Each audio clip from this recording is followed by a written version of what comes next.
Hi class, this week we are talking about healthcare informatics, the building blocks. So what are the different sciences or different types of informatics that are involved in healthcare? So we're going to, first of all, look at some objectives.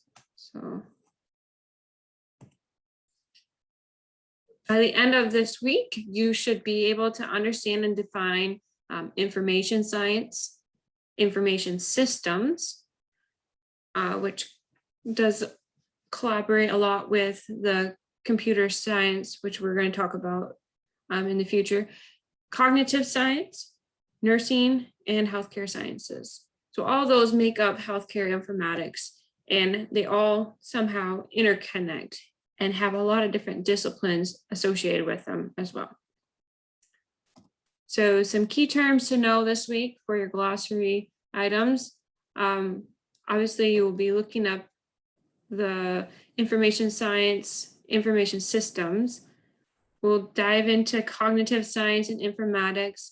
We'll even look at a little bit of the clinical and public health aspect of nursing science or healthcare science. And we're going to explore the data, information, knowledge, and wisdom model. So this model has been around for a while, but a lot of different healthcare informatics books have a different take to it. So we're just going to learn the model, how it stands in the simplistic form.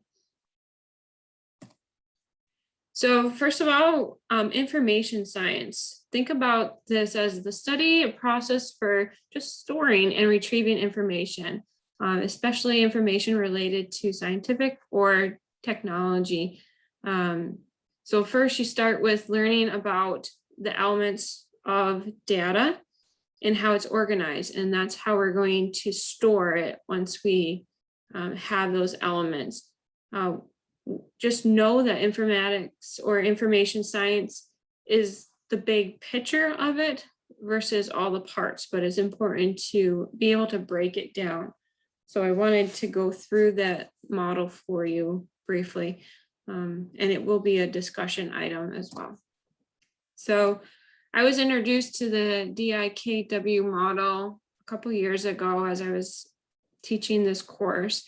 And it's really like a pyramid, as you can see. We have data as the base. And think of data as any type of healthcare information. So you could have facts from national reports, from healthcare providers, and or patients. So anything that's data related is the raw material. That is like the numbers of it. It's not to be confused with statistics figures, because those can be perceived as not the original information. So think of data as that raw. You have a blood pressure reading, or you have an information about somebody's disease process. You have just the raw information, so something that is quantifiable. The next step in the pyramid is information. So once you have that data, that raw, that is now kind of analyzed a little bit more. So a health record will have information on patients' histories, lab trends, any type of clinical information or demographics. So it is reliable. Information has to be reliable. It has to be accurate. Health information is related to a person's medical history. So it could include parts of their symptoms or diagnosis or procedures and even outcome. But really, to understand information, you have to have knowledge about that information. So that is the next step in it. But going back to information, it has to be accessible, has to be accurate, and at the right time, it needs to be complete. So example of my blood pressure data, I could have some trends of that blood pressure, but if that's not timely or accurate of how it was obtained, then that information is useless to me. So the next one in the pyramid is knowledge. And knowledge, like I said, is really that ownership of that discipline. So whether it is nursing or the medical field, those are the people that own that knowledge. So I might have knowledge because of a curriculum, of a training, of something that I have seen another person make a decision. So knowledge is, what should I know? What should I do and act upon based on the information I'm receiving to make a decision? So again, like you could get knowledge from trainings, procedures, resources, or others. It would not be beneficial if you just did everything trial and error. That's not a good use of knowledge. So knowledge has ownership.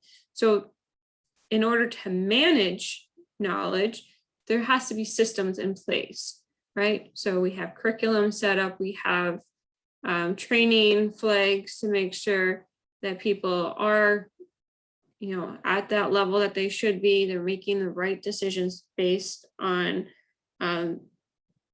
their training and education. So systems in place to keep up that training will allow better use of the information and data that we're receiving. So then the very highest part, we have wisdom. And wisdom is that use of knowledge and experience. And so it's the sound judgment. So the act of making a decision based on the accuracy of data, information, and knowledge management. So it's developed through experiences, insight, and reflection, according to Nagongo and Mastrin, who wrote a lot of books on healthcare informatics and also nursing informatics. So you're going to see this model used in a lot of different disciplines. So this is kind of how we navigate through healthcare informatics, is using data, storing that information, having knowledgeable, that science background. We're going to explore different sciences, and then having the wisdom to actually make the right decisions. So it is quite the process, but once you get that model down, I think it makes everything seem a little bit more easy to understand. All right, so information systems.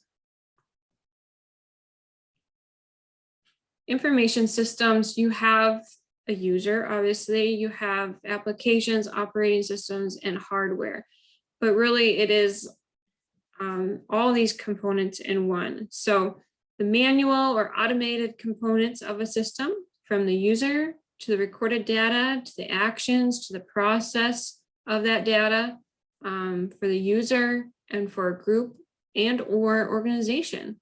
So information systems can be very simplistic or very large scale. Some examples that I thought of, office systems, you're going to see a lot of clinical information systems, decision support systems within a discipline of a hospital, or just a hospital information system. So that would be like your finance and budget. HR would have other examples of that. So think of information systems as the multi-loop, where you're going from user to the application, operating system, hardware, and you're receiving input back to the user. So that full loop. Cognitive science. So again, we have all these big bubbles. We have cognitive science, information science, computer science, and then health sciences. So they all kind of incorporate and blend together. But cognitive, think of mind. So any human mind, intelligence, or behavior. So it can provide important insights into a certain process, which involves the human and the computer interaction. It can improve the design of medical information systems, and it can also provide insight to the roles of the knowledge, memory, and strategies. So first off, I look at this picture in the bottom left-hand corner, and I think of artificial intelligence. That's right where my mind wants to go to when I think of cognitive science. So developing these same methods that use kind of similar tracks of how our minds think to project and problem solve. So it's kind of putting those mechanisms in place, not to replace our own human thinking, but to emulate it. So it's a very interesting area, and I hope a lot of you dive into the artificial intelligence part of cognitive science. But it really involves, cognitive science has a lot of other areas that it involves with, like neuroscience, like understanding how the brain works, linguistics, biology principles, all the way to physics and psychology and philosophy. So it's fun to kind of break some of these sciences down and realize, wow, they have a lot of other disciplines that they kind of relate with. And so as you're going through these sciences, kind of know how they formulated.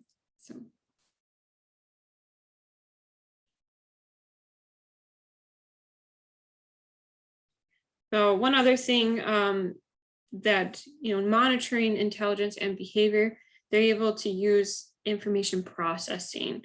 And so when it comes to how we see, analyze, or use information in a memory format. So that's the breakdown of that one. Kind of wanted a visual here. So here you can see health and healthcare. You can see all the social and behavioral aspects of it and how it intercedes with the information sciences and technology.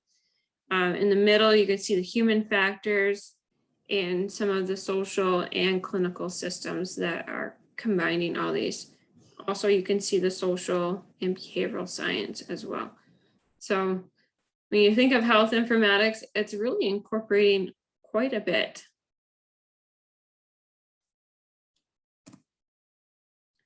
The last one I wanted to touch on is nursing and healthcare sciences. And so I broke it down in the clinical and public health. But nursing science is the development of theories and practical concepts. So when we're looking at improving patient care, administering care, and managing conditions. So it kind of merges a lot of similar disciplines like the previous cognitive one, but it looks for better ways to deliver health services. So we're looking at natural, applied, and human science, and kind of like that multi-dimensional lens. When you're looking at clinical informatics, it's that subspecialty of all medical.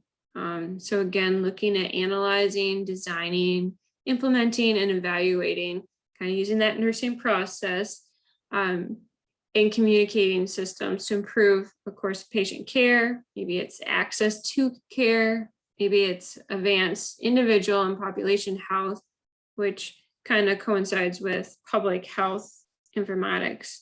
And it really just strengthens that relationship. So when you have that clinical aspect. So now we look at the public health informatics, think of a little bit more of like that chronic health, the surveillance, prevention, preparedness, and health promotion. So public health really relates that population, that informatics work, and the information and technology from the perspective of groups of individuals versus just the patient it's themselves.